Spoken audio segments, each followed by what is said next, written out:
मुंबईतून मोदींचा road show आधीच आता घाटकोपर एलबीएस रोडवर मोठी गर्दी झालेली आहे। केवळ एक लहान मार्ग आता रस्ता क्रॉसिंगसाठी ठेवल्याने धक्काबुक्की झाली।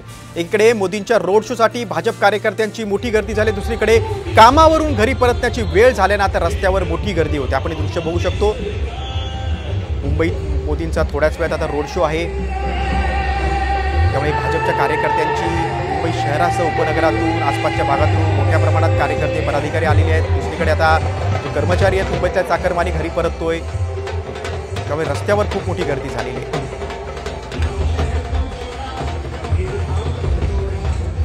एलबीएस रोडवरचे आपण हे दृश्य बघतोय। क्रॉसिंगला लहानच मार्ग असल्यामुळे आता काही ठिकाणी धक्काबुक्कीसारखे प्रकार देखील होत आहेत। कामावरून घरी परतणाऱ्यांची खूप मोठी गर्दी होते। दुसरीकडे भाजपचे कार्यकर्ते, महायुतीचे कार्यकर्ते, पदाधिकारी, नेते मंडळी घाटकोपर भागात यायला सुरुवात झालेली आहे। मोठी गर्दी झालेली आहे। तर थोड्याच वेळात आता मोदींचा रोड शो होईल। विक्रोळी इथं मोदींचं आगमन होणार आहे।